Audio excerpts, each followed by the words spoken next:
Buenas tardes, bienvenidos a otro capítulo de Las Marías de la Tertulia. Chicas, declaro oficialmente inaugurada nuestra tarde de tertulia.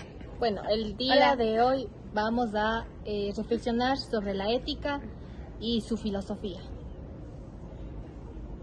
Oigan, a mí me quedó un poco de dudas sobre, ¿realmente hay un solo pensamiento o una sola cultura? ¿O qué piensan ustedes? Yo creo que no, y partiendo de eso surge el concepto de multiculturalidad. Y la multiculturalidad es prácticamente cuando culturas diferentes coexisten y dialogan entre sí de forma armónica, como pasa, por ejemplo, haz de cuenta, tú eres una cultura, tú otra, yo otra. Y de hecho, como pasa en nuestro país, existen diferentes ciudades con diferentes religiones, diferentes costumbres, creencias que coexisten. Exactamente, donde se destaca el diálogo abierto, el respeto entre esas culturas, ¿no? Pero convivir no solo significa entenderse. Pienso, ¿no? O sea, nosotros nos llevamos muy bien, pero no va a suceder lo mismo con las otras personas. Exactamente. Por eso aparece otro concepto denominado interculturalidad. No es solo el hecho de coexistir, sino de dialogar entre culturas y por ello respetar las diferentes creencias o tradiciones. El diálogo realmente ocurre es el resultado de la transculturalidad. El resultado de ese diálogo es la transculturalidad. Sí, exacto. Ya. Oye, pero aquí me quedó una pregunta. Si cada cultura tiene sus valores propios, ¿cómo sabemos lo que está bien y lo que está mal? Ahí entra otro concepto que es el relativismo moral. El relativismo moral dice que no existe una norma ética universal que sea única, porque cada cultura y cada locación, región, construye sus normas éticas respecto a las vivencias y experiencias que hayan tenido. Entonces quiere decir que lo que en un lugar es aceptable, en otro lugar es incorrecto. Claro. Todo surge o viene de la cultura. ¿Cómo vamos a juzgar las injusticias?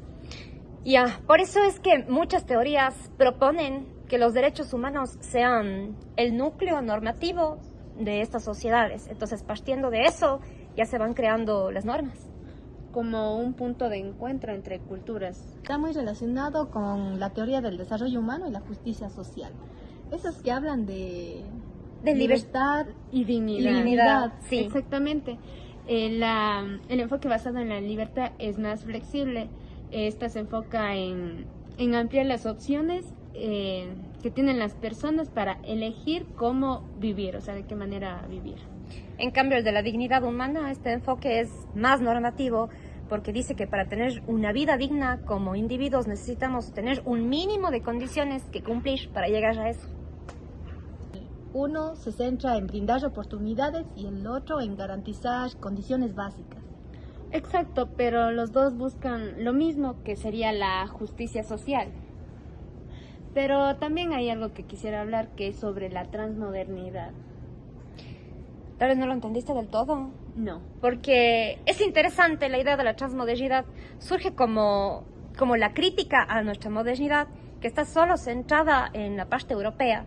Y dice que todo el conocimiento, que toda la historia emerge de Europa, olvidándose de las culturas de otros pueblos, especialmente de los pueblos originarios, de Oriente Medio, del sur global. Y esta transmodernidad lo que invita es a que miremos el mundo desde otras perspectivas, que no sea esa única que tenemos de eurocentrismo. O sea, que vea a las demás culturas con igualdad, incluso a esas culturas que antes han sido invisibilizadas y todo. Al final, todo vuelve a lo mismo. Tenemos que aprender a vivir con diferencias y en armonía. Exacto, y entender que ninguna cultura tiene todas las respuestas. El día de ayer nos olvidamos de comentar sobre qué tienen los pobres en la cabeza.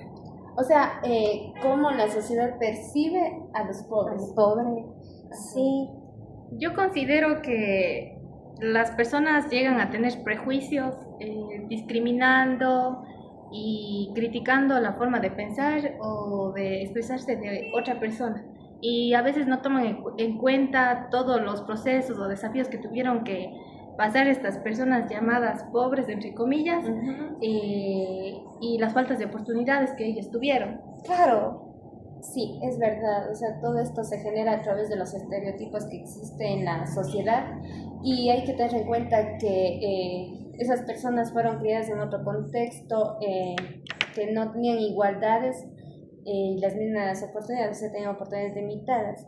Entonces, lo cual esto también cambia su manera de pensar y actuar en ellos. Y en respuesta a estos estigmas y prejuicios, es por eso que son las reacciones tan violentas y tan negativas en contra de aquellos que tienen lo que el pobre no tiene. Incluso está la maldad de coger y decir, los pobres son los que más hijos tienen, cuando en realidad lo que ahí se evalúa es que es lo único que pueden tener y lo que les da motivación frente a la adversidad.